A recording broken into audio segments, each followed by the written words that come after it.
Well, let me tell you something, brother. This might be the best OG Kush I've ever had. Ooh. Ooh, yeah. You just said a mouthful, brother. I'm higher than helicopter, but listen though, Hulkster. Young Lurch has been running his mouth on that podcast. Blaze the Bingohall podcast needs to show some respect to the veterans, brother. I say we run in there and show young Lurch and his guest just exactly who the OGs of this game are, What you gonna do, Blaze the Bingohall podcast, when the Macho Man and the Hulkster run wild on you? Ooh, yeah. Give me like 10 minutes, though, because I'm really, really stoned. Oh, yeah. Welcome into Blaze the Bingohall with Young Lurch. Today we are joined by one of the DMV pillars of the independent wrestling scene, Mr. TJay Sykes. TJ, welcome to the Bingohall. Thanks for having me. I have to say that intro is absolutely wild, and I love it. Hey, I can't change it now. I keep saying this. I was on the verge of changing it, and then Hogan passed away, and I was like, well, I can't change it. And everybody that I have on here, they're like, I love your intro. So I feel like we're going to roll with it. We're sticking it out here on the Bingohall. We're not changing it. It's working, is man. It working? Hey, don't touch it. Hey, don't touch it, man. Let's go. That's the thing. But it's like you start something and everybody's like, hey, you should do this. You just, it's like, where's your podcast at? Where's your intro at? You know what I mean? Like, come on, man. I gotta do my thing. Let me go. We're keeping it. Perfect. I absolutely enjoyed that. Thank you. I appreciate that. But yeah, it's a pleasure, man. I'm glad you were able to stop by and blaze it with your boy Young Lurch. We'll get right into it. So I want to ask you, how did you first get hooked on wrestling growing up? Growing up, honestly, like I know it's like a big controversial thing and whatnot, but like honestly, I was a Hollywood Hogan guy. Nice. The very first time that I saw wrestling in any type of capacity was like do you remember the old TV guide channels, like the blue screen and like little scroll? Yeah. So on one of the commercials on there, we're that old. We're that old. You know what? I'm proud of it. I am absolutely proud of it. I lived in a great time. But like one of those commercials popped up for, I believe it was either Nitro or something along those lines. And I just remember seeing Hogan with a big gold belt saying, "This is where the power lies," and whatnot, and just the explosions and everything behind him as he's strumming the belt going down the aisleway. Like that was my first intro to pro wrestling, and like I've been hooked ever since. I thought that was the coolest thing.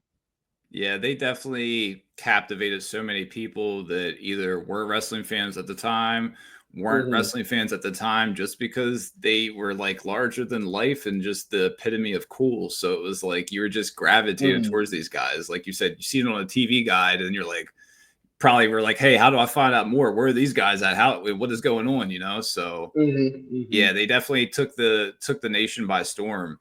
Do you remember like one of the first matches you watched after you first seen him on like the TV guide, or the first match? Actually, the first match, because like I think around that time he was just doing like the big pay-per-views and everything. So like a part of weekly television, it was, I can't remember who he was facing, but it was DDP in the ring, and he was just vibing with the crowd like that. Like I changed the channel to that, and I see him in the crowd just doing his thing, doing the diamond cutter, all that stuff. I'm like, all right, well, I thought this guy strumming the belt with like a guitar was cool.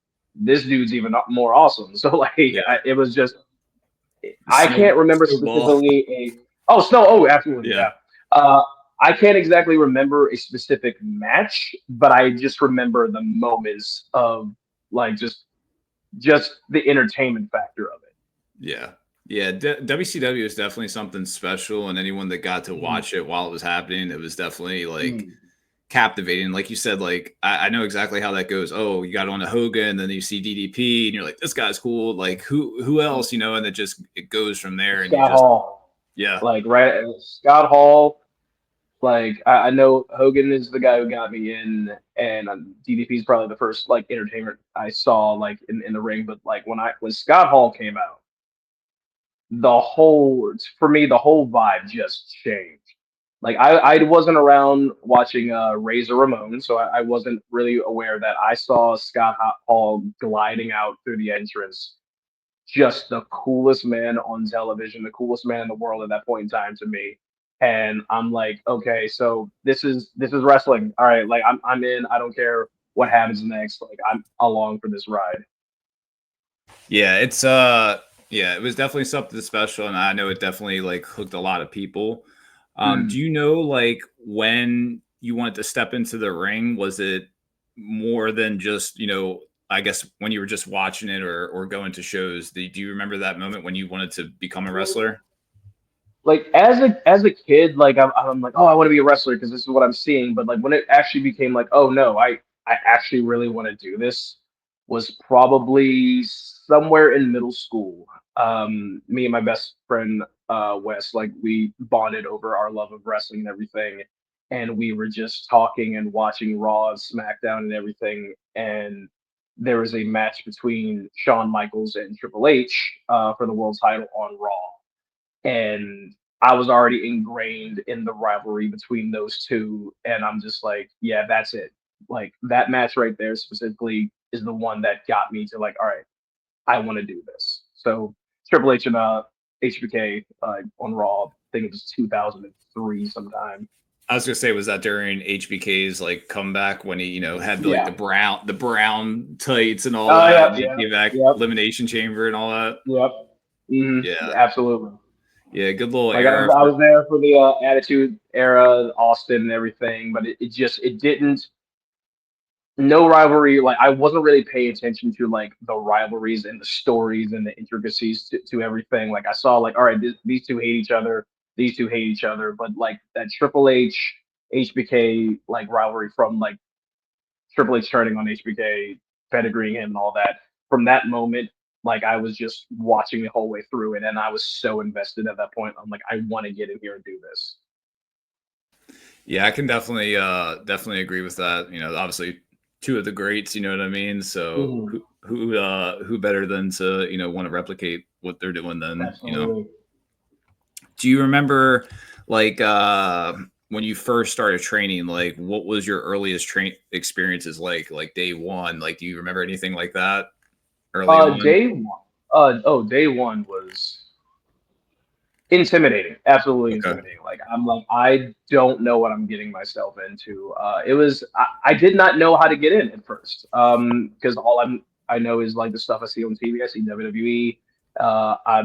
I discovering TNA late night at 1 a.m. on ESPN one or something like that, some weird hours, and I'm just like, how do I get there? And it just so happened that a buddy of mine from school. His substitute teacher was a wrestler, and he's just like, "Are you trying to get in?" And I'm like, "Absolutely." I don't know. I told him the first thing I would do. I'm like, so how do I get to WWE? And he's like, slow down. Slow down a little Obviously, bit. like that's not what we do here.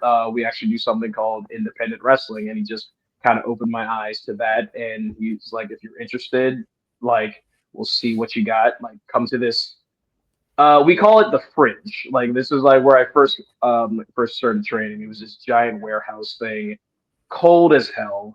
Like just a ring in the middle of this giant warehouse, nothing else in it. It was loud, it was cold, and like I just see these giant guys coming in to like just work out, train and everything. And I'm just like this at this point, that high school kid just wanting to know what this is all about. So they were kind to me. They were absolutely kind to me. I started with like this place called All Premier Wrestling that like ran out of West Virginia back in like '07 ish, and all the guys there like were very welcoming. And the first day had nothing but like good experience. Honestly, like I do know the very first bump that I took just completely rocked me, but all the air that I thought I had in my body left the moment I took that first fall. Oof. But other than that, like I didn't leave after that, and they're like, "All right, well, let's see what else he's got." So I went with them for a little bit. Yeah, one of those things where like you kind of figure it out real quick whether it's Yeah. for you or Mhm. maybe something else that has to come about. Yeah, absolutely. I would say three of us, three of us, myself included, and my friends who all big wrestling fans. We were all there for the training, and I was the only one that continued. So Hey, only the wasn't strong wasn't for survive. Who were some of your like mentors or influences during that time? during the time. So when I first got in, there was a guy named Vern Blankenship or Henry Hump. Like he had kind of a country gimmick and whatnot. He's the one who really like taught me the basics when I first got in, and very he was very patient with me because like it was obviously I'm not going to get the mechanics of it. I was coming off of amateur wrestling for 10, 12 years at that point in time, so like this is the only thing I know. So having to adjust and trying to learn actually how to do professional wrestling was kind of a challenge. But like he worked with me and like guided me, gave me like really great advice. Another guy was Wildman Robbie Page from he was at that point in time just running rampant through all the different like DMV companies and everything. But those were definitely two of like the main guys in the very early years for me. Okay. At what point did you figure out who TJay Sykes was? Was that always in the beginning, or was it later on did that come? So TJ Sykes, the name TJ Sykes, like I had, like when me and my buddies were just like messing around of like, what would our ring names be and everything. We had this sense, I had a sense of middle school, and I just never really got rid of it. So I really never found out who he was until a lot later. Like I went through a lot of different phases, a lot of different gimmicks, trying to figure out who I was, and I feel like I really didn't find it until probably when I turned heel for the very first time. And that's when things started falling into place and finding out like who this person is, like on a deeper level than just a name and maybe a look. So honestly, that was 2016 when I like just went all the way turned heel, and that's when like that journey started. So it started there, but like I feel like I've really caught my stride in the last maybe 7 years, maybe 6, 7 years. Do you feel like something clicked for you differently than when you were, maybe babyface before, maybe trying to find your identity in wrestling, and then, like you said, maybe coming towards the heel side, kind of maybe brought something extra out of you? Um, the things that, so I would say like the things that really clicked is that like so I had this thing where like I wanted to be face. I wanted to be the good guy. I wanted to be liked. Like I didn't know what it was like to really be hated and booed, and like every so often in my early years, if I heard a boo, like it wouldn't shake me in the ring or anything, but like mentally, I'm like, oh crap, like how do I get them back? Like why don't they like me? Yeah. It was a moment where I was just like, F it, whatever. I feel like when I said to myself, just stop caring, is when things started to click. I'm like, okay, how do I get them to hate me to the max, like to the fullest extent? So then it became like this fun project of like just finding these ways to like get these people to hate me one way or the other, because it's a lot easier for that to happen than for them to like me. I can't force anyone to like me, but I can definitely force you to hate me. You know what I Yeah. mean? Yeah. Do you feel like you were just like leaning into it more as a heel? Oh, absolutely. And just like studying from the greats, like who made money off of like being like the biggest douchebag, if you will. Like my go-tos were Roddy Piper, Tully Blanchard. Like I would say to an extent Ric Flair, because like honestly, in my opinion, even though I didn't grow up in that era, like I felt like everyone loved Ric Flair. Like Yeah. he could have been a heel, but everyone still wanted to be Ric. So it's Yeah. just like I never really viewed him as a heel. Like everything he did, I feel like people just love. Like maybe in little like instances, matches, whatever. But like I picked something from him, but just Hollywood Hogan, Scott Hall, like at 96 to 98, Shawn Michaels. Like I was pulling from so many different people and so many different like avenues and whatnot, and even things that I see on just television, really. Like, Oh yeah.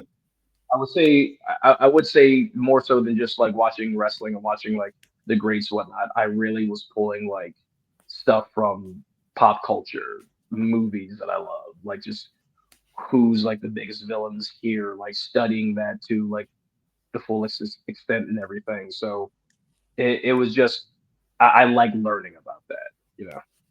That's it's interesting that you say that, because that's something that a lot of people might not think about, is that you don't always have to pull from wrestling. You could pull from movies or Mm, TV shows or mm, music or what have you, mm, and add a whole nother element or a, sort of thinking pattern to what you normally see in wrestling from an outside kind of mm, perspective. And it kind of, it works sometimes and sometimes it doesn't, but I always love that kind of like thinking, like trying to think outside the box, pull different things into the world of wrestling, because sometimes it gets a little oversaturated and people like to do the same things over and over again, and mm, same kind of, monkey see, monkey do. But like I said, when you can pull mm, from outside perspectives, it's always a mm. good thing, in my opinion.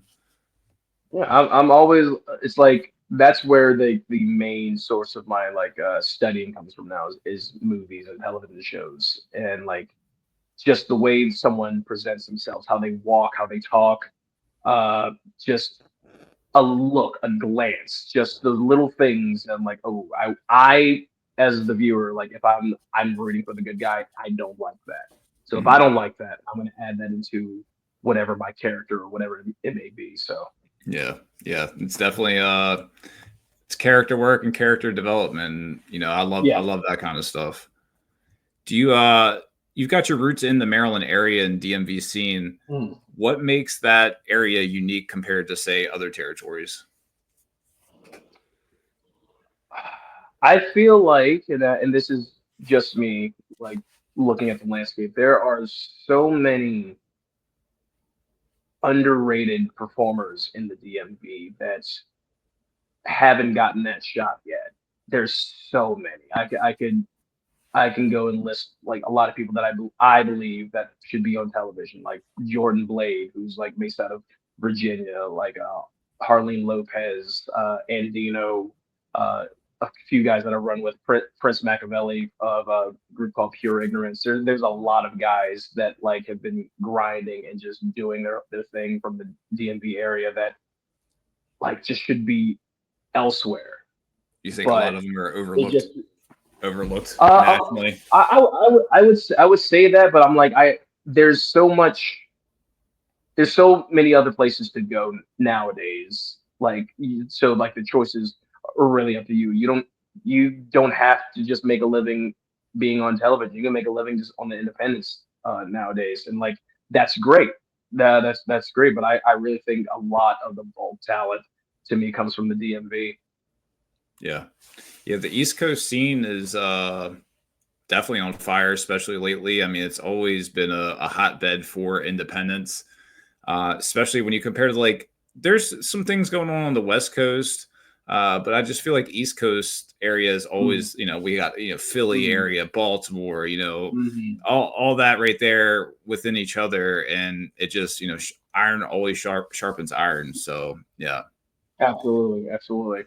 But So, it is also great to get out there and travel around and whatnot. So I'm a big advocate for travel, get a feel of different places because like you can wrestle in DMV a lot and like you have your fan base, you have your stuff, and like I like being uncomfortable and I like trying to figure out okay how do I make this work like in a territory where people have never seen me before, like never probably never even heard of me.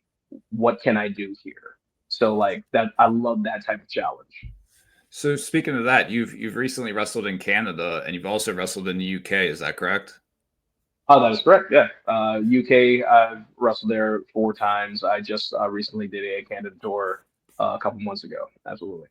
So how is, let's say, those two countries different than, let's say, the area where you're used to wrestling?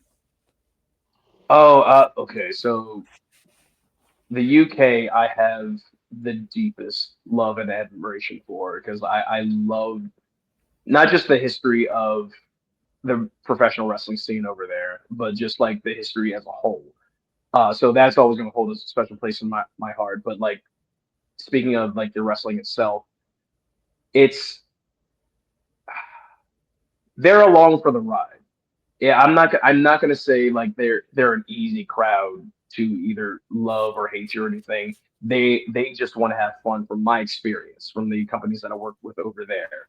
So when they're along for the ride and they want to give you whatever it is that you're putting out, like if you're the good guy, they want to cheer for you. Give us a reason to.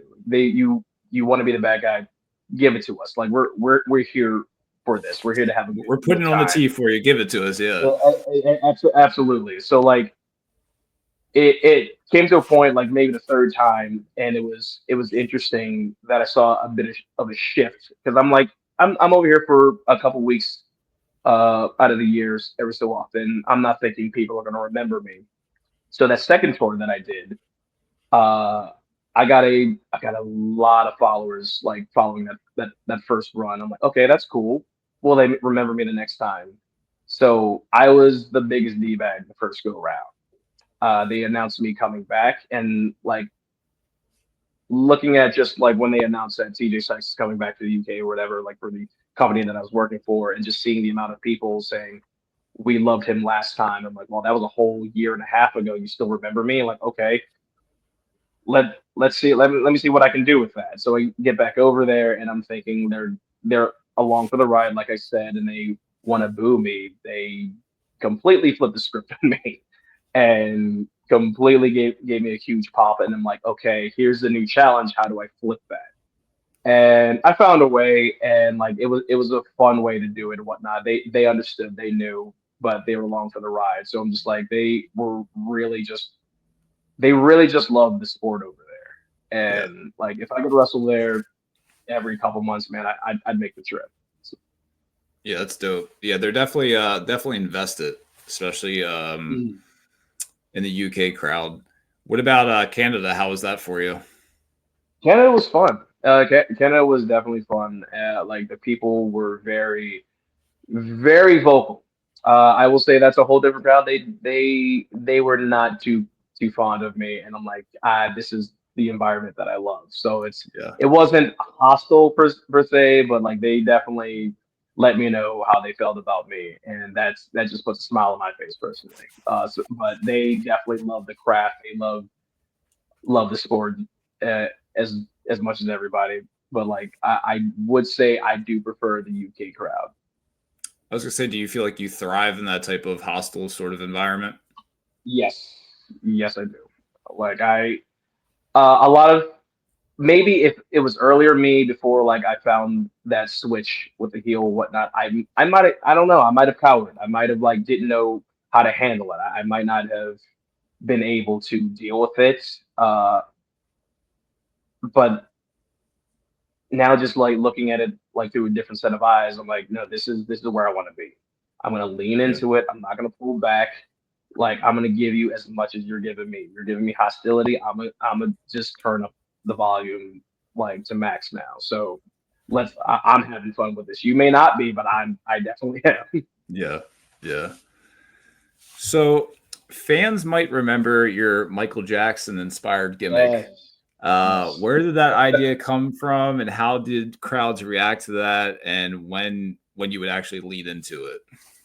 That so with that initially, what's funny that my first gimmick that I ever really wanted to do was like kind of a 90s throwback gimmick, and I just couldn't find a way to really make that work. And I'm just like trying to think of different things that I can do, and nothing was clicking. And then Michael Jackson's my favorite performer, my favorite uh like male vocalist, like whatever you want to say, but like he was an entertainer, and he passed away. And weirdly enough, when he passed away, I was making my wrestling debut about 2 3 months after that happened. And I was just sitting there thinking, I'm like, I just want to do a tribute, just a simple tribute. It was funny because like when he passed, I started wearing one kind of like work glove, like when I would go to my day job and everything, just for that entire time, just to show like a little bit of a tribute to him. And then I'm just like, let me just throw this into a wrestling thing. And I thought it was going to be a one time ordeal, but Hmm. I debuted at Summit Wrestling Association back in September 12th, 2009.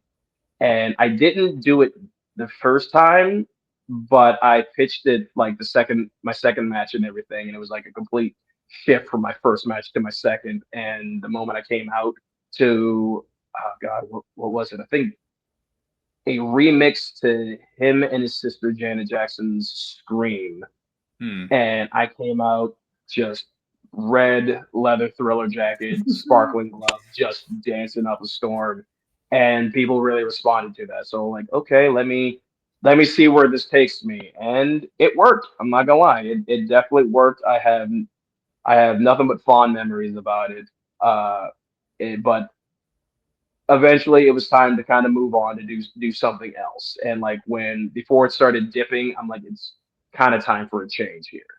Yeah. I still get that all the time that people remember that, and honestly, like I love that. I've gotten like people hear a Michael Jackson song and they think of the TJay Sykes gimmick from years ago. Like I love that. Like I have no ill will to that whatsoever. So Hey, maybe we'll put it out here in the ether on the bingo hall, but maybe there's a one match night only type of deal for a return of the Michael Jackson TJ Sykes versus maybe Santana Jackson out there. Santana Jackson. Oh, and like here's the thing about Santana Jackson. Like when he was starting to come around, the amount of people who would tag me in the videos, Yeah, and you're I'm like, probably yeah, right. he's the thing with Santana, who is awesome, Yeah. absolutely awesome, like very entertaining. I was just a tribute.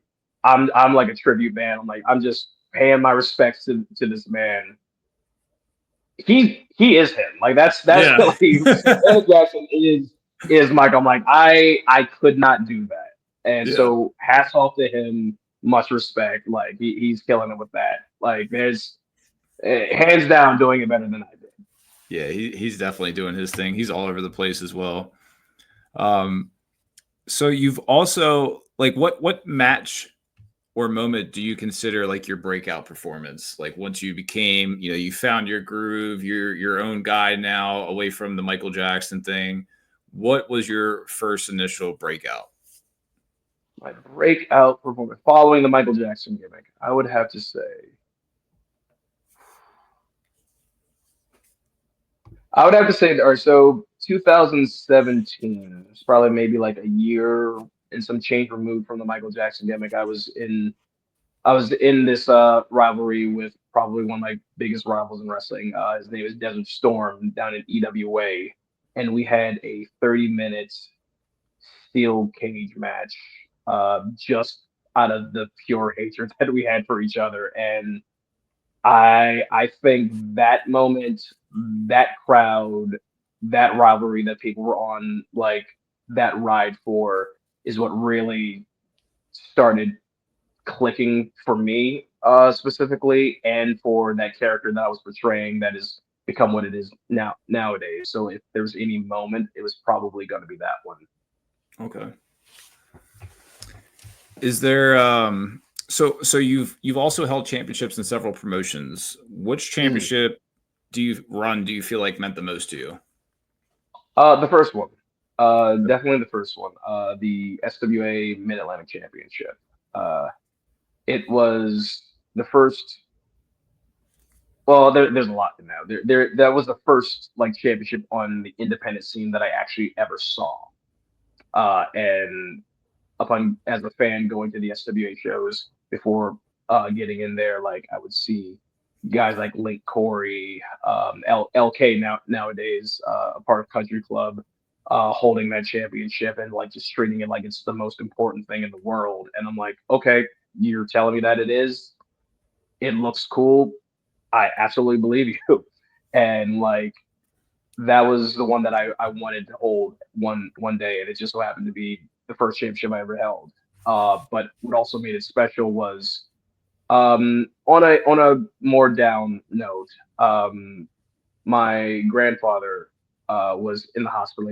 He was not doing well whatsoever. He was supposed to be coming out to see that match where I won the title, but he obviously wasn't able to. So I dedicated that match and that win and that title run to him in case anything happened. And I was able to visit him in the hospital. bring that championship to him. Told him I loved him, and I did it for him. And sadly, about 6 or 7 days later, he passed. So that Sorry to hear that. championship, that I appreciate that. That whole run was dedicated to him, and a lot that I do still is. So I would say that that's the most important one to me. Yeah, that's definitely a special moment, something obviously you'll never forget. And Mhm. I'm sure, like you said, like that championship, what it meant to you, having that full circle moment, along with you being able to dedicate that to your grandfather, like that's big. So yeah, that's Yeah. definitely a big breakout moment, especially early in your career. That's awesome. Do you feel like there's like any match that fans sleep on that they should go back and watch? I don't know. I feel like I've had a lot of really good matches, but I don't know if I would say like people are sleeping on it because like I'm maybe it gets uploaded or gets uploaded after a while, however the company like that I'm wrestling for does it. Like I'm in that moment. I'm in that moment for the crowd that's out there watching it, and if they're enjoying it and like it's getting the praise that it's getting because like it being good, like that's what matters to me. But I don't think there's one that I'm specifically thinking that people don't talk about a lot. Um, no, I don't think I can think of one. Like, Okay. hey, and if that's the case, go back and just search my name and just look at all the matches. Like so, Yeah. like yeah, give Yes. all of them some So love. you can find out which ones you're sleeping on. Yeah, yeah. um, so you've definitely, like you said, you've wrestled a lot of big names. Which one pushed you the hardest? The hardest. I'm gonna say Elijah Burke.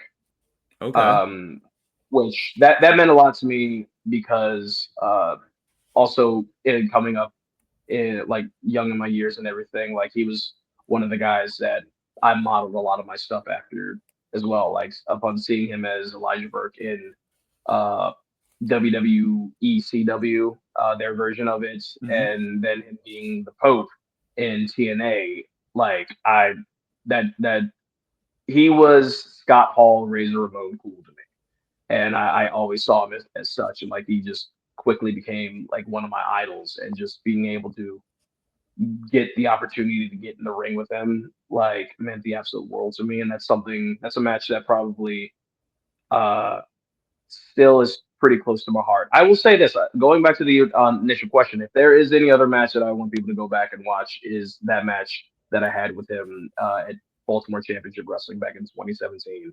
Um, he pushed me.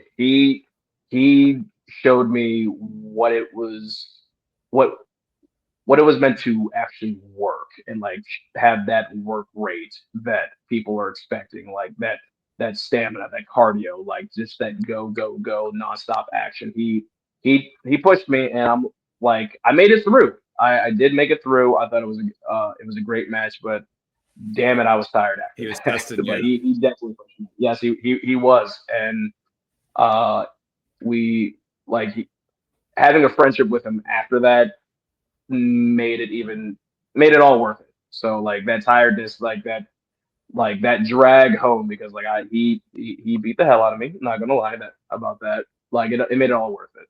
Yeah. It's funny that you say that because it's like I can see resemblance in your heel persona with his like Pope type of character Yeah. too.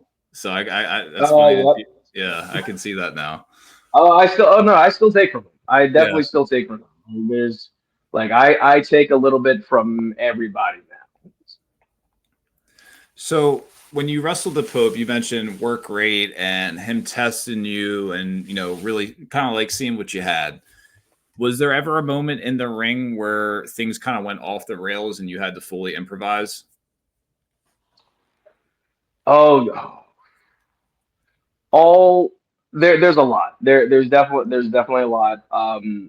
And there's countless matches, but I can definitely give you one where it went off the rails and we just could not get it back.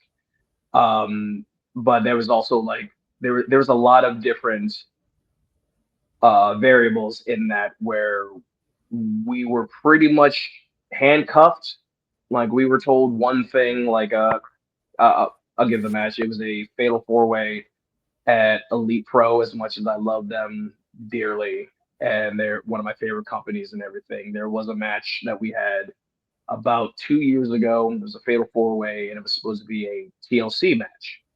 And uh, clearly, the building that we were in didn't know that was supposed to be that type of match. So us Mm. going in thinking that it was going to be one thing turns out like, okay, so it's not going to be the belt hanging from the rafters or anything. It's just going to be a regular tables, ladders, chairs. We're just at ringside. I'm like, okay, we don't know how we're going to work with that and the reasoning for this, but okay, we'll figure it out. Also, you'll have only one giant ladder.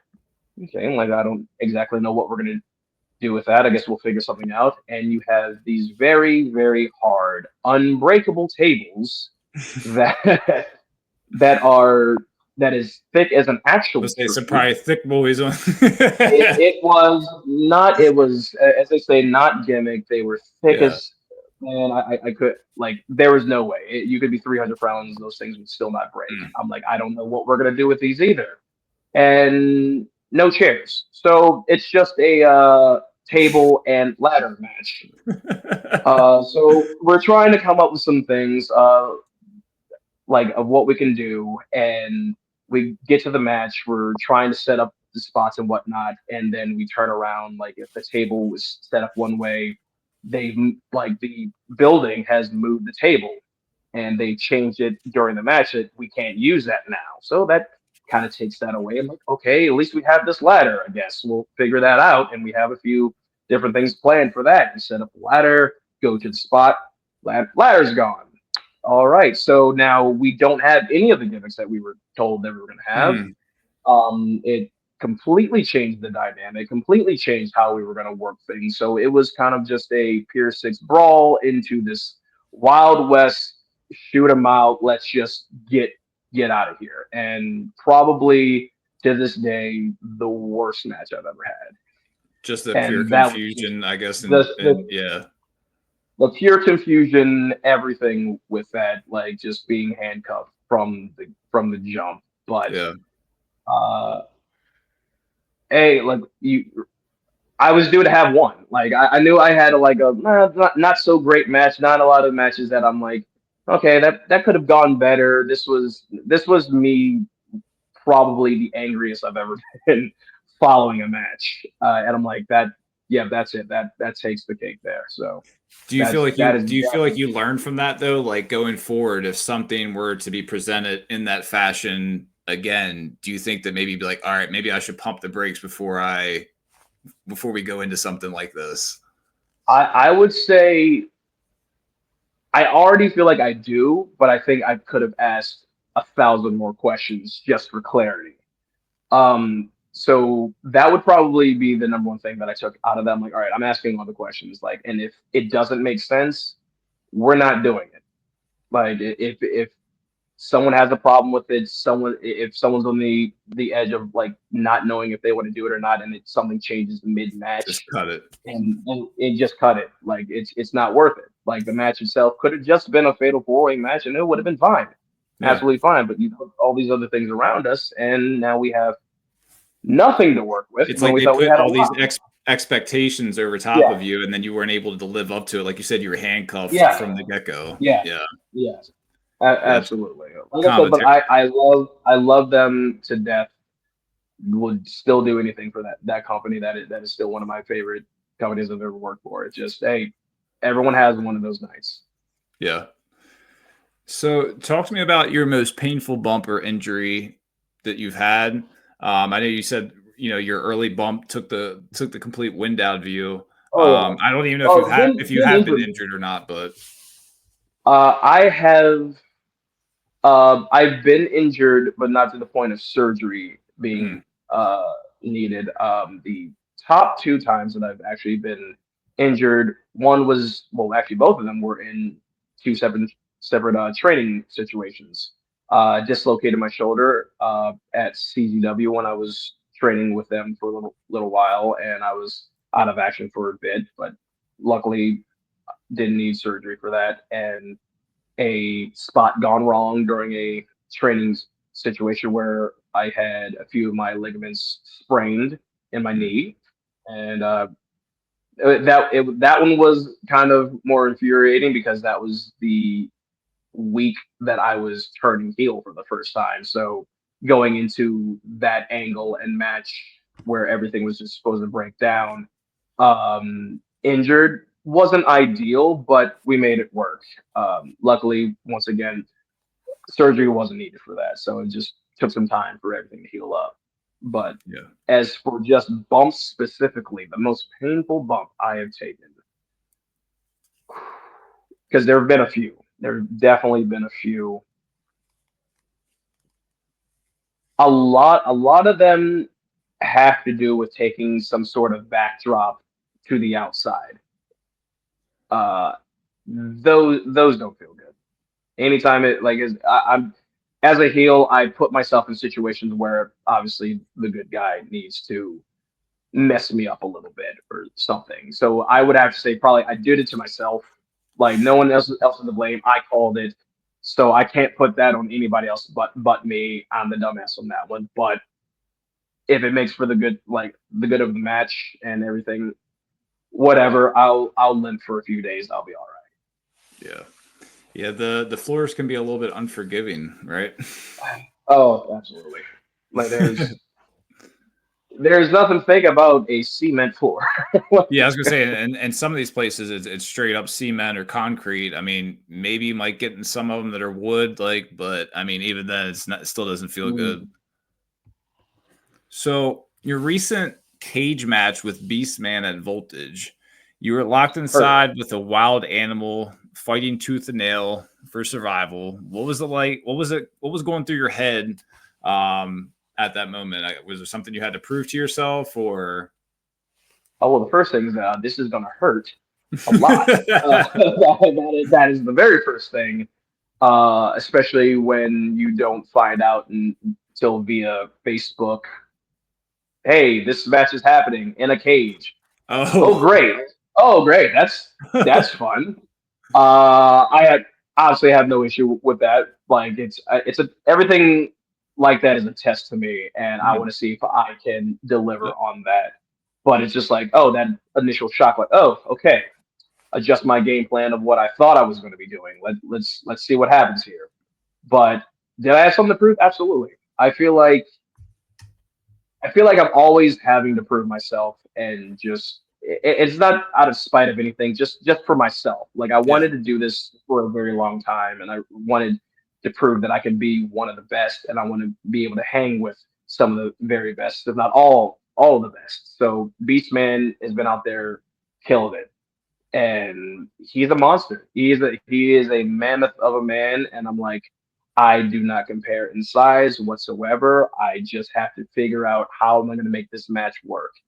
Clearly, it's going to be a lot of him throwing me around like a rag doll, and I'm completely prepared for that. But it's like, can I take what he's given me? And as you saw the result, I'm still champ, so that's always a good thing. But no, definitely have to prove myself every step of the way, just to see, can I still do this? Can I still be one of the best? Can I still hang with some of the best? Because if I'm losing a step or anything like that, then it's probably time to stop or reevaluate what I'm doing now. And I feel very proud of that match from the other night. And plus, that was the second of three matches that I had Thursday, Friday, and Saturday. So all of them grueling matches. So that following Sunday wasn't feeling the best. Probably hurting just a little bit, right? A little bit, still slightly recovering right now, and it's Wednesday now, I believe. So, yeah. Yeah. So I was going to ask, what are your thoughts on someone like Beastman, who you said is taking the wrestling community by storm? Just even though we were talking beforehand about deathmatch wrestling, he is like all over the place. He's in GCW. He's in POR. He's all over the place right now. So, Yeah, like you said, to find out that you're wrestling him in a cage over Facebook, it's like, oh, okay. Like when it came to stuff like that, like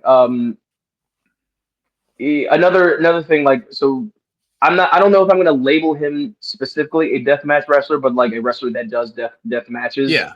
Like And I don't mean knowing any offense to what that, because I know oh no sometimes no oh no no people get like, oh, I'm not just a deathmatch wrestler, or then some people are like, I want to be called a Mhm. deathmatch wrestler. So I know there's that fine line, but definitely Right. Like, and maybe I'm wrong. Maybe he wants to. Not Yeah. sure, but like that's just how I see it. But if I'm wrong, then he'll throw me around about it. But but like knowing that he does stuff like that, I'm like, Mhm. okay. Part of me in the back of my mind, I'm like, could I do that too? Even if it's just one. My next Even if it's question. just like just one night and everything. I I would like to try it.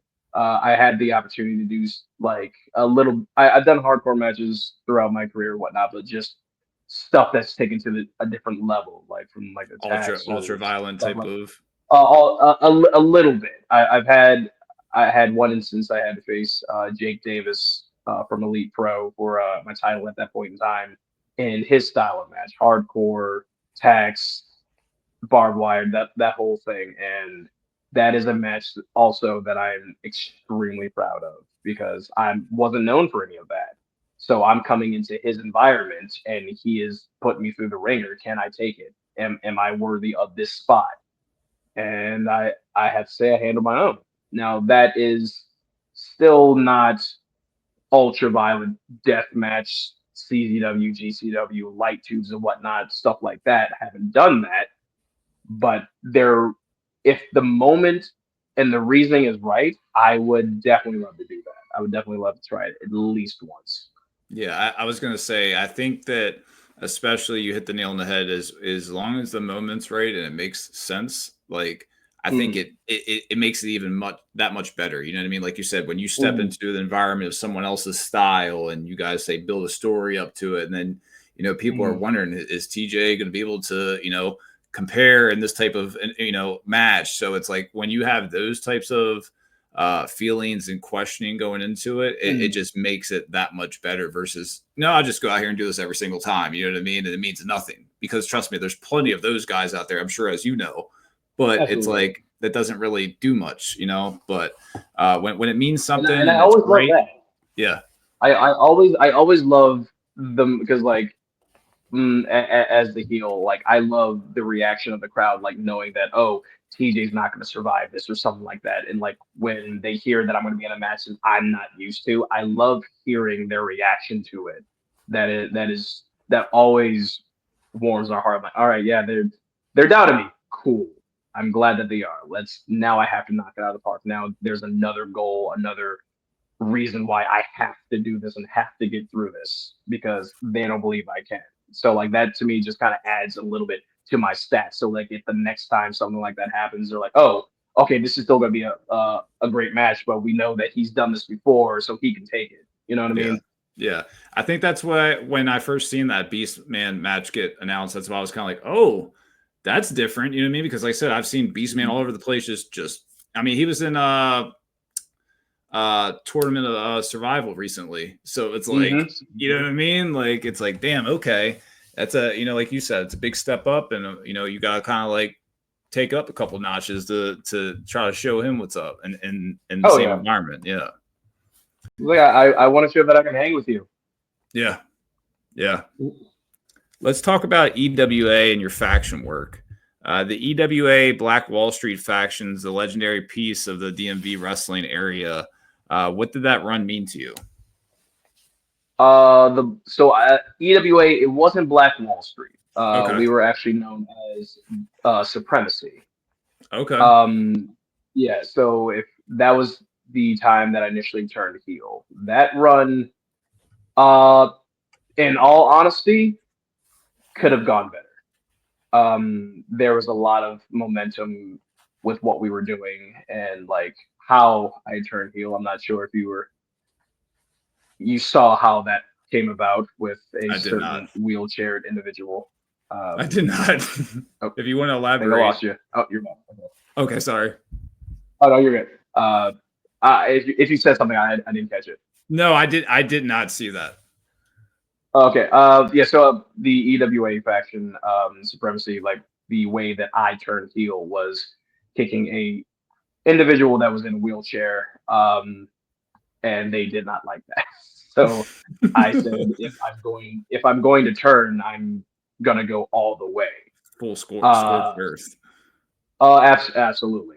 Like there's no turning back from this. I have to commit to this. The issue with that, with the individuals that were in my group, um, try to say this nicely. Um, it's really hard to be a group when you're the only one who shows up. So when they have, I was just no, go saying ahead. when you feel like they're the one pulling all the weight. Yes, every single step of it, and the company sees that, and then they have to add people to the group to help, like, keep this thing alive. And then one person doesn't really want to be a part of it, but the other one does. So it's just me and one other person that they added. It really just looks like it's a two-person crew at this point in time, and it didn't really get off the ground the way that it should have. I think it would have meant so much more if we all were in sync with one another and were able to make everything worthwhile. But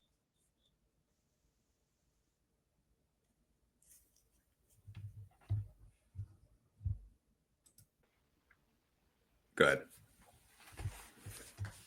okay, but yeah, I think if we're all in sync with one another and just capitalize on everything that was like in front of us, it personally, I think it could have been one of the biggest things like in the DMV area, but it didn't take off. Do you feel like it was because it was something that wasn't organic and amongst you guys, and maybe was it something that the promotion wanted versus like you guys actually having a bond or a camaraderie? So the thing is, the company wanted it. We did have a camaraderie, but the moment that the work started, they fell off. Yeah. It was like everything was there. Things were happening organically. The story was there. The reasoning was there. The company they wanted that change, and like we started so hot and just fizzled out so quickly after that. So Yeah. it really didn't last. It didn't last 6 months really. Yeah.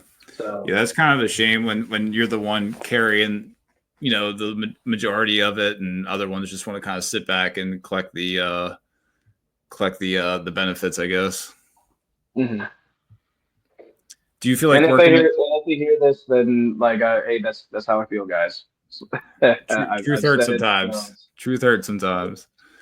Do you feel like working in a stable though taught you more about psychology and maybe storytelling than working solo, or maybe just Yes, another absolutely, aspect of it? absolutely. Oh, absolutely.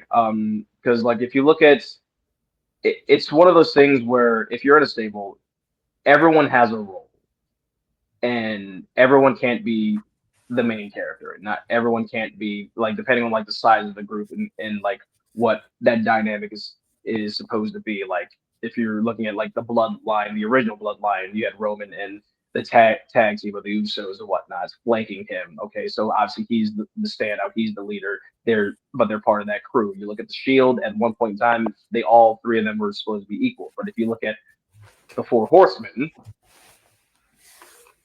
like it whole different dynamic. Like Yeah. everyone has their role, and if everyone can agree on like, okay, this is who you're supposed to be, this is who you're supposed to be, this is how this is supposed to be. Like if we're all working what Cohesive our unit. roles are, yeah, cohesive unit, like it can work. So as I've been a part of groups where I'm not the main person, and I understand that, and I'm cool with that. I've been in groups where I have been, and I'm like, all right, this is my job, this is my role, but I'm going to highlight everyone else that's in this group as well. So if we're all in this to make this work, it can, and like the psychology is right there. So Yeah, it's good to have like multiple hats because you, like you said, know your role when it's time to do what's best for that group. You know what I mean? Versus like, hey, I'm not the leader right now. I might be second in charge or what have you on the command list here, but like I'm going to do that to the best of my ability to make sure that you know what I mean? Whatever needs to be done versus like sometimes I feel like people don't understand the role and they'll try to like almost outshine someone who they think is the leader or is supposed to be the leader. And they think that that's how they become, you know, or get to the next level or whatever. But when you guys are all working together and all on the same page, it all just, it's so much better. It works. Yeah. It definitely natural. works. Yeah. Was there ever any like real life heat or rivalry between like groups or factions that you were in amongst different companies while you've been in the business? I know obviously you said you guys didn't really get together, weren't working well together as a group, but has there anything like that you've experienced in your time? Like that, I mean, like the fallout from that, there was definitely heat from that. There Okay. was definitely heat from that, and I don't know at that point in time how they felt about it, but I was not happy. Like I did my best to try to make this like the biggest thing. There was a some sort of misunderstanding in the group, and one member took it the wrong way and just ran with that feeling instead of trying to talk it out, whatnot, and just exploded from there. And it just Made it kind even of started, bigger issue than what it it just made should. it Yeah. bigger. Yeah, if it was just handled right then and there, I'm like, okay, we cool. That like didn't mean it that way. Let's keep it moving. Um, my history with stables is not the best. I have to say that.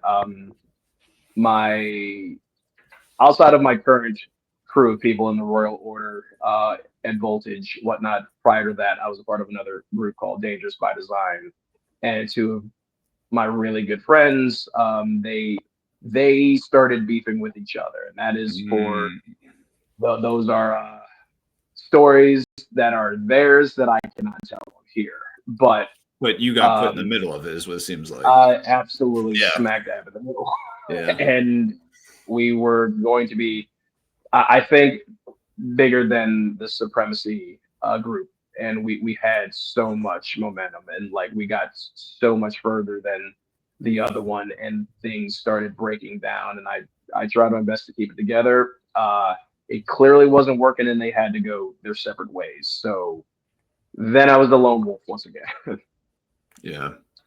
Yeah, it sucks when things like that happen, but sometimes it's for the better. And, you know, as long as you stay on course on what you know needs to be done and you know what works for you, then I feel like everything else will fall into place. And if it's meant to be with a certain faction, I feel like that kind of stuff, like it comes about in a way where it's like, hey, this feels right. I know it's right. It's the right people. And you don't have any of those second thoughts about like, hey, is this going to work? Or is this the right people? Like, you know, it just, you know, like sometimes, but I feel like it works in the opposite counter way too. Like you just like when before, like, oh, I'm kind of being forced into this, not forced into it, but like, it just isn't clicking in a way of like it should naturally, I guess. And I feel like when it's natural and you guys really do work well together, it bleeds through to the audience and to what you guys are trying to do and perfect your art. And like what I have going on now, like at Voltage with the Royal Order, like the one thing I've said to myself now is like, all right, if I'm going to be a part of a group, if I'm going to actually do this again, we're just going to keep it in house of where it started, and it doesn't have to go to another company or anything like that. We stick to where we're at. We focus on what we got to do. However, we actually have to be like we actually have to be cool. We actually have to be friends. In my opinion, for this to work, we actually have to have some sort of camaraderie, like that we've had outside of wrestling and whatnot. Like if we really want to make this work and make this real. And luckily, like with guys like Flex Phenom that's in the group and Dino, and when Prince Machiavelli comes back, like we've all had friendships outside of this that can make this work in this company. But I don't have the desire to take a group on the road now. Yeah. But we'll just keeping it in house. Yeah. Yeah. I feel like I agree with that 100%. Like it might be like when you're trying to hone it in, like you said, keep it in house. It's hard to do that at the same time as you're trying to go to all these different other promotions and make sure that everybody else's schedule is aligned with what you're trying to do, and it becomes so much that it almost like gets lost in translation, I guess, sometimes. Oh, absolutely. Yeah. You have to be on it, like you have to be on the same page with many different things, like personally, professionally, like line up your goals with everything. Like it all has to fit if you want to make it work. But it can't always be like that, and which is why I believe, like looking at the landscape now, and I may be missing a few things. I don't see everything, but there's not a lot of cohesive groups that are going out to the same exact places. The one that I could say would be Riot City. And that's really it right now in my mind for like just like this DMV area, pretty much. Yeah. Yeah. I wanted to pull up this picture here too. This is I believe last year when you won the tournament in Hagerstown. Yes. So there you are, solo dolo, winning all the trophies by yourself. No team needed. Like just solo me, just running roughshod. Give me all the accolades, give me all the trophies, give me everything. I know I'll be there for it. How do you feel that the indie scene is evolving compared to when you started?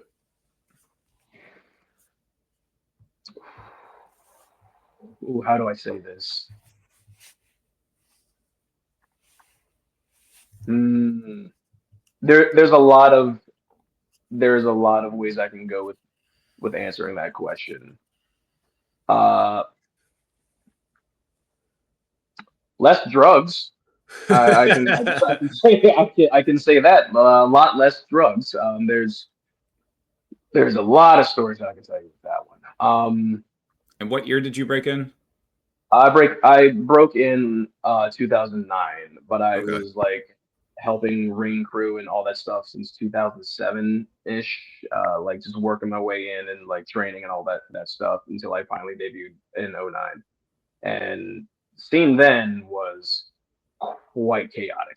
Like at least so right from in the time of when social media is about to really start booming. And yes. There's a lot of people being called out for their actions, and I'm glad about that. Because there wasn't a lot at that point in time, and there should have been. And it's I can say it's healthier than it was, and that's probably the best way to look at that. Yeah. Yeah, and I think that again, like I said, social media was really starting to boom at that time.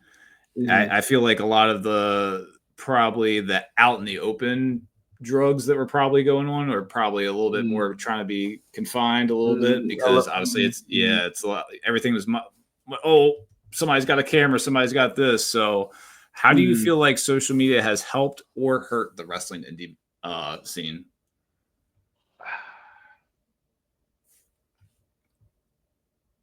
Help, I would say, like get you a bigger reach and like more eyes on you, and every sense from all different social media platforms, Instagram, X, Facebook, all that stuff.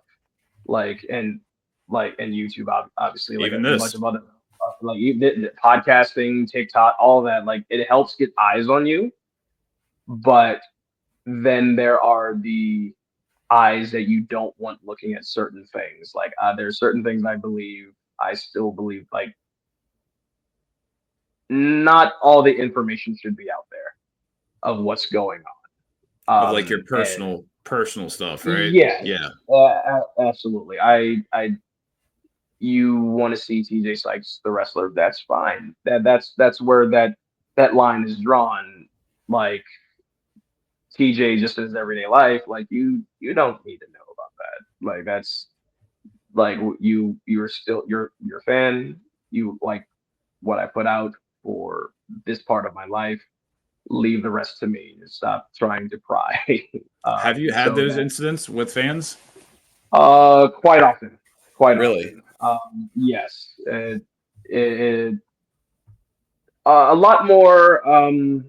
There have been less serious ones. Like weighing it all out, there's been more. There's been better experiences than the worst experiences, but like I've definitely Is it like maybe fans crossing that line of, like you said, like maybe trying to contact you beyond what you said, like, hey, this is my wrestling persona. Yeah.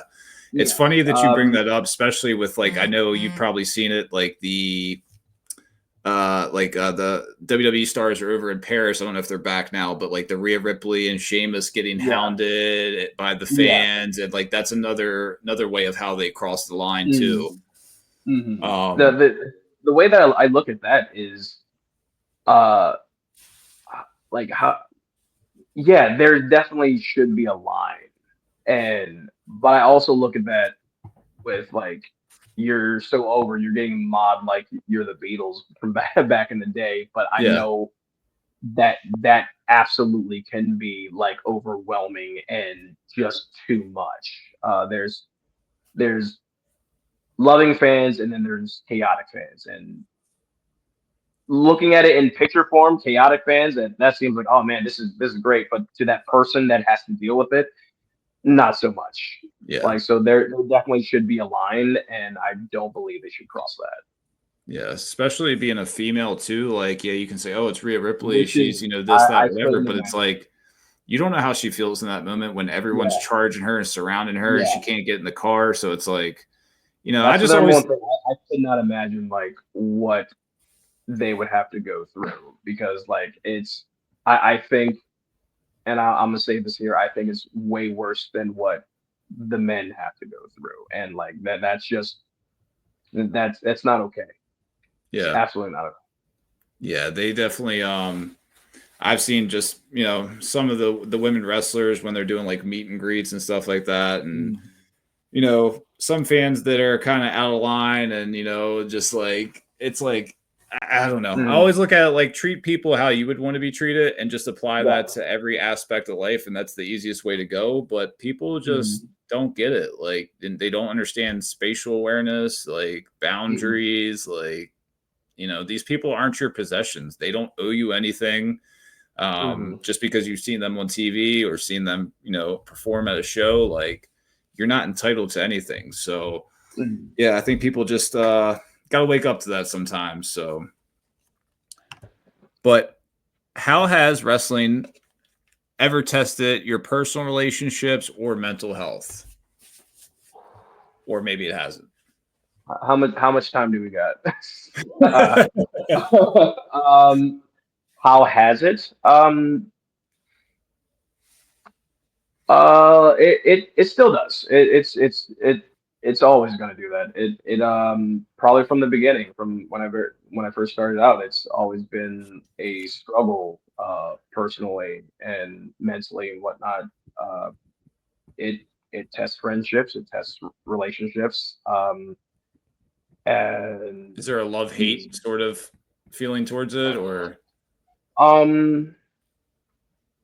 At times, depending on what's happening, like, it's like, man, I hate that this is happening, but like I also love this as well. But it's just like I can't stop doing this. Like, how do I find the balance? How do I find like a middle ground? And a lot of times it's hard, and especially if you want to move up in wrestling, like, you always hear it, and you never really know until like you're put in a situation.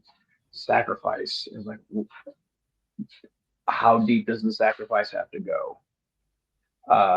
So like it's always going to test you, depending on like your situations and everything, and mental health. Like, I will say this, I started getting burned out. Let me preface by saying this: horrible time. Like, I feel and empathize on the entire situation and people that we've lost during it. But when COVID hit, that was when I was starting to burn out from Mhm. everything, just running hard, and COVID made me stop everything. And it was equally the worst thing to happen, obviously, because of like the results of everything and losing people and just the mass wave of just like sadness of what was going on in the world. But like for me personally, I'm like I needed the world to stop for me to just get my wits back, to find that energy and that passion again that I had since I was a kid to continue doing this and just rebuild myself. And I will say at first it was hard. At the first, oh man, I thought I knew what depression was until like up until when March hit of 2020, and I had I think about 11, 12 shows lined up Friday, Saturday, Sunday, like just all the way through, and just seeing them dwindle one by one by one by, and I'm just like getting sad on my own. Oh God, like I'm just watching like what I love fade Just go away, and away. I Yeah. don't know. Yeah, I don't know when it's coming back. So those the first 2 months, and I know there's a lot of other people out there that have different experiences and uh like worse situations of me losing a couple bookings. You know what I mean? And but like just me on the personal side is just like that was just like I've never had experienced this. Like those first 2 months, I'm like I have nothing. But it's more than What do just losing I? a couple bookings. It's losing your whole entire outlet for Yeah. your creative, Hmm. juices to flow. You know what I mean? And your whole entire, like, this is what I do, So it's like just for that to be taken away during that time, it was a weird, weird era for wrestling because without the Absolutely. crowd, like, Like it was so weirdly enough, like so we were able to do I think about maybe about 5 months later after that, we were able to do like little tape shows where it was just a few of us in there getting checked out and all that stuff, just be able to put something up on like online for content purposes.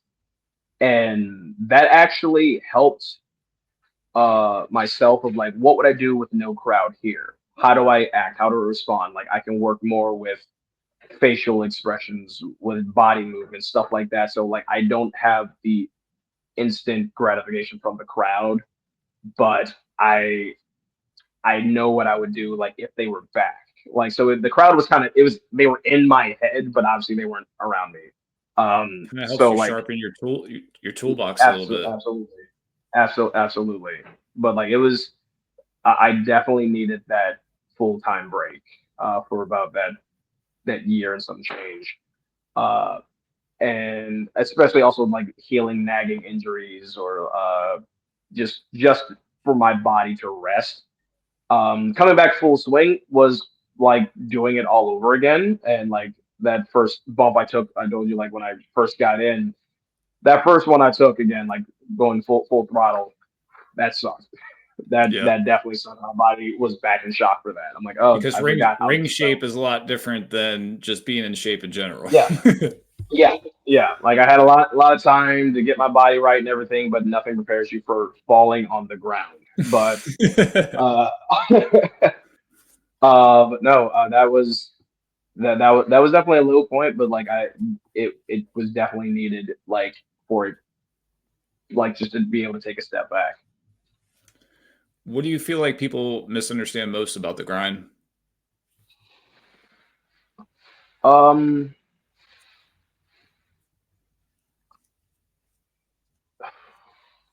there's a few things like going back to like you were saying about the personal relationships and like how like mental health and whatnot. Like the grind can be hard, like body, mind, like emotions, everything. Like that's Mhm.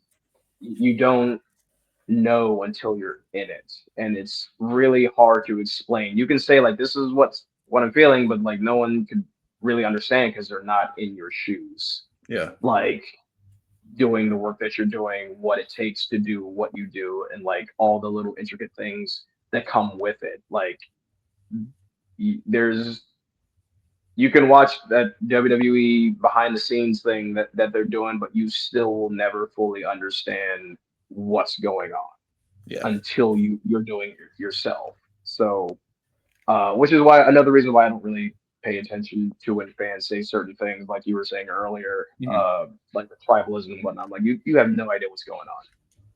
You like you probably heard the expression of people like they've never laced up a pair of boots, so how would they know? And like to an extent, like that's I believe that too. So like that's one of the number one things, if not the number one thing that people don't understand. Like it's a grind, and that's I don't even think that word's good enough to express what that really is.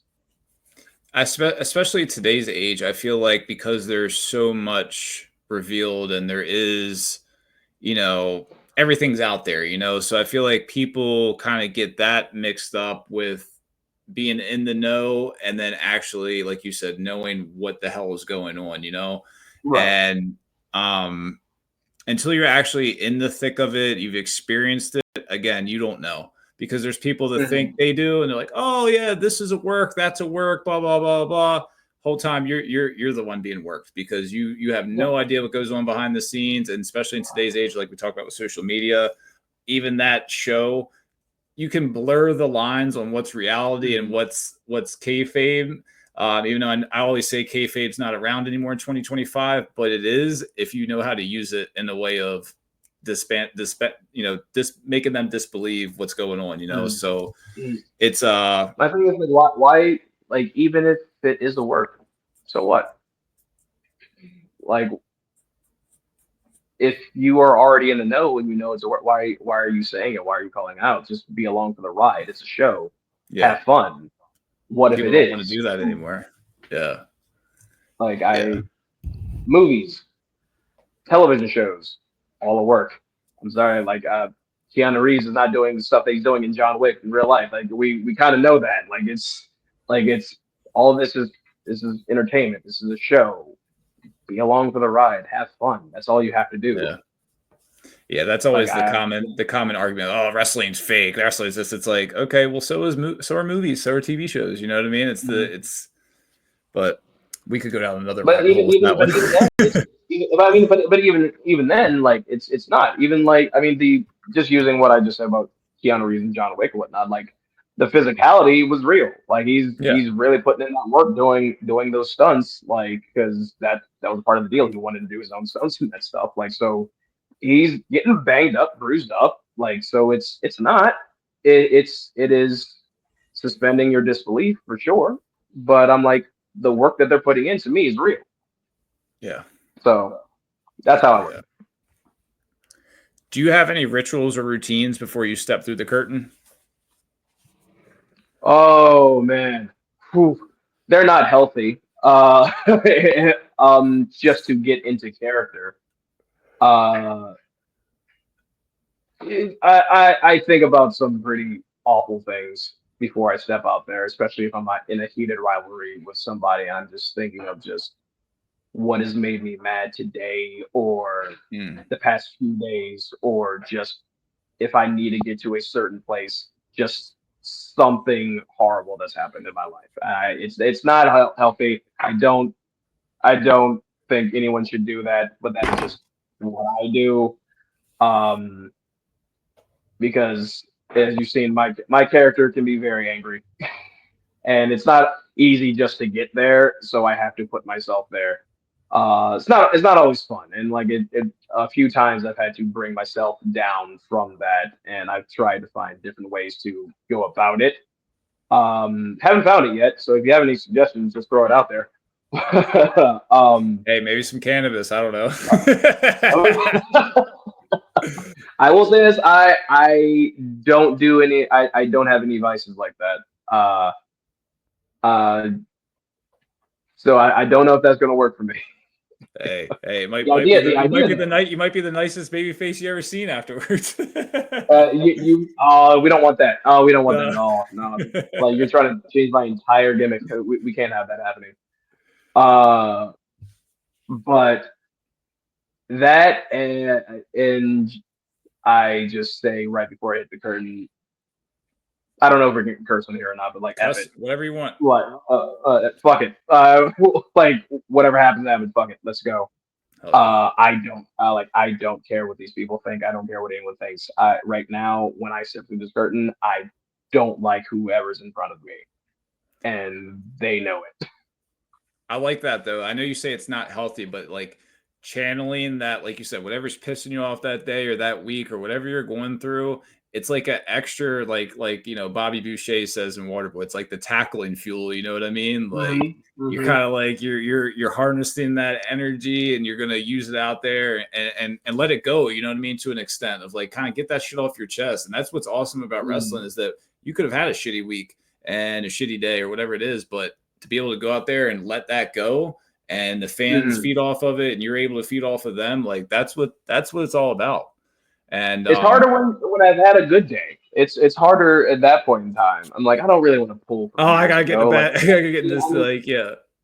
I need something. So like one of the things I will do, like it doesn't happen always, so it's not exactly a ritual, but it's when it's needed is like I'll scope the crowd like before. I will like if I'm on after intermission, whatever, I'll go out in intermission, just cause some sort of riot of like just Plant little seeds. someone make me mad. But yeah, someone piss me off. Someone do something. Like I'm gonna say something out of pocket. I want you to be upset with me. I need something. So once again, probably not healthy at all. Just my own little things that I do, especially if like I'm at a place that has never seen me before. I want to be out there early as possible just to give them a reason to not like me. Set the tone. Set the tone, absolutely. So yeah, that's my thing. Outside of wrestling, what keeps you grounded? Oh, my dog. Things keep friends. Most definitely. Like when I there are days where I just want to get away from the aspect of wrestling and just kind of escape that. But it's like we said earlier, it's a constant grind and everything.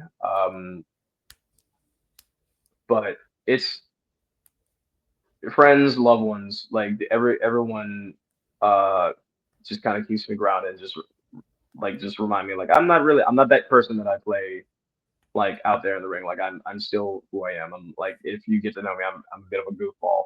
You don't really see that out there or anything, but it's just it's that. And like I don't know if this is a part of the answer, but just still being a fan of wrestling keeps me grounded. Like I try not to be jaded or just that angry vet or anything when certain things happen. Like things change, things grow. Like I'm here for the ride. Like I want everything to work out well for everyone because if the business does well, everyone does well. So like that is my way of keeping it grounded. And I don't know if that really answers your question or anything, but that's just like the things I look at. I feel like that also is kind of like you said, like kind of remembering that you're a fan and looking at it through that way, because that kind of keeps things almost in perspective, sort of, I would assume, like like remembering why, like almost like a reason why, like sort of like, hey, why you got into this, as remembering being that fan and how you would look at it as that person. You want to present a good product for them. Absolutely. If you could wrestle anywhere in the world, what's still on your bucket list? Japan. Okay. Immediately. Japan. Man, like the deep history and the culture, like that area, like that country, that is on the bucket list. That is one of the ultimate goals. Like my first goal was the UK in England and everything, and I've been blessed enough to be able to do that a couple times and still have like another tour coming up next year Nice. around summertime and everything. But like Japan is definitely the goal. Germany, like I want to wrestle down in Mexico. There's a lot of places I like. the idea of just constant international travel. I've been to Canada. I wrestled in Montreal. I want to wrestle in Toronto. Like there's so many areas that I want to hit. Uh, that I just think like I'm a history buff, so like just visiting the areas is not just for the wrestling; it's just for like the culture and everything else as well. So like that's what's appealing to me. But Yeah. Japan's top of the list. Yeah, I think you would do well over in Japan. That would be awesome. Do you plan on trying to hit some of these spots next year? I know you said you're going back to the UK next year. I'm gonna try my best. I'm gonna call in whatever favors I have like have saved up right now to see like what can I do next year to make this happen.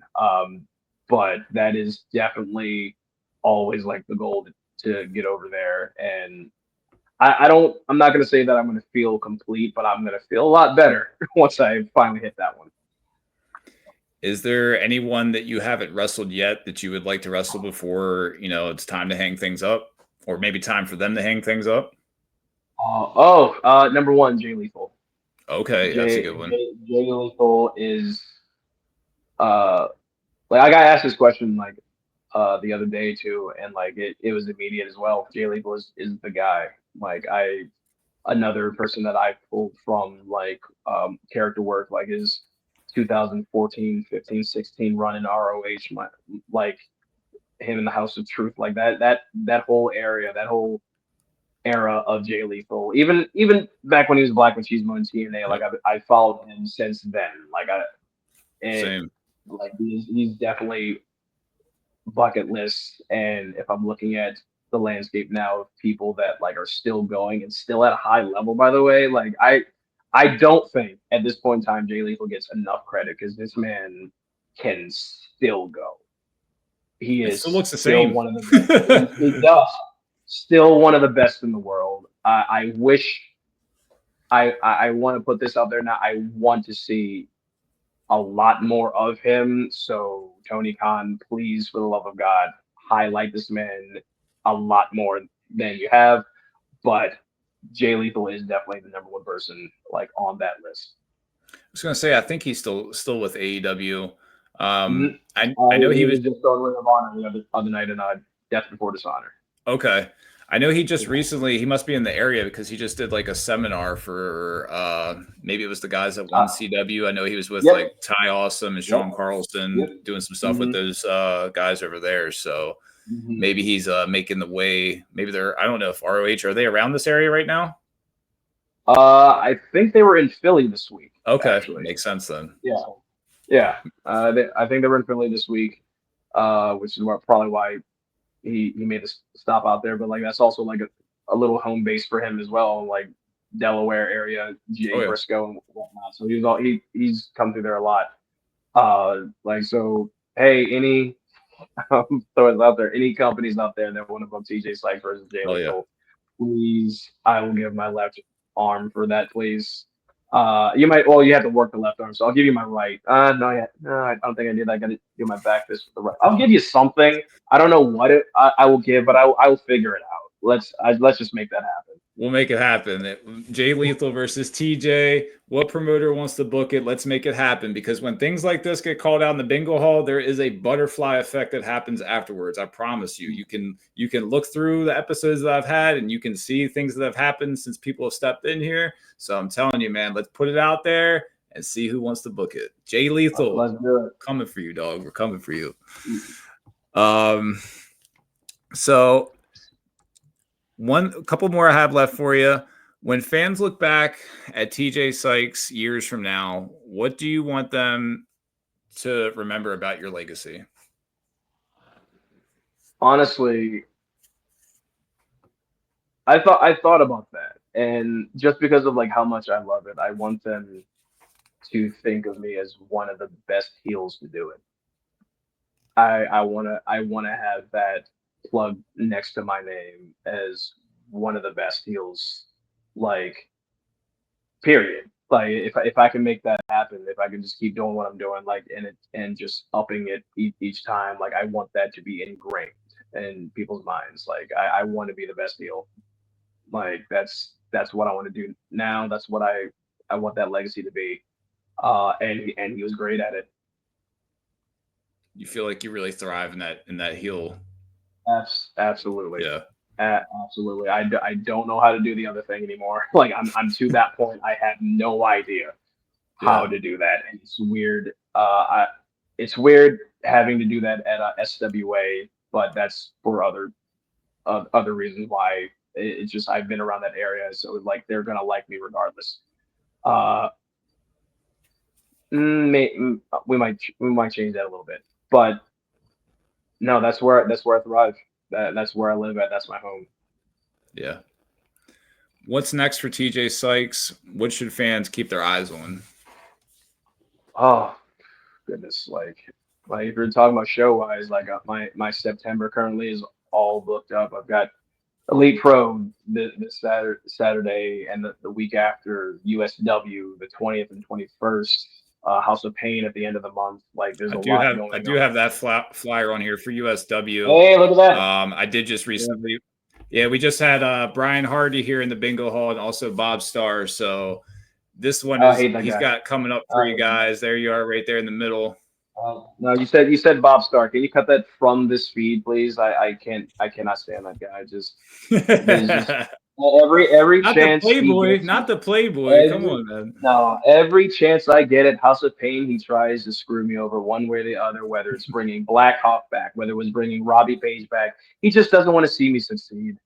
Let's just be honest with that. Bob Starr has had a career and whatnot. He sees someone else coming up doing what he used to do, and now he just wants to see me fail. That's it. He wants that. He's not going to say it. He's not going to admit it because he wants everyone to think that he's this good guy. Everyone loves Bob. I don't love Bob. Okay, let me put that out there right now. So if this gets back to him, I want this clip to be played just for him, and I want you to tell him yourself as well. I can't stand Bob. That's where we're at. We'll definitely send. But I will also say that one of the big things too. Summit Wrestling Association, November 1st is going to be putting on their 20th anniversary event, and it'll be featuring ECW's Super Crazy, and that is going to be a huge event. Will he be working a match? That he will. Soon. That'll be announced soon. Nice. And it'll be held over at Green Grove Gardens November 1st.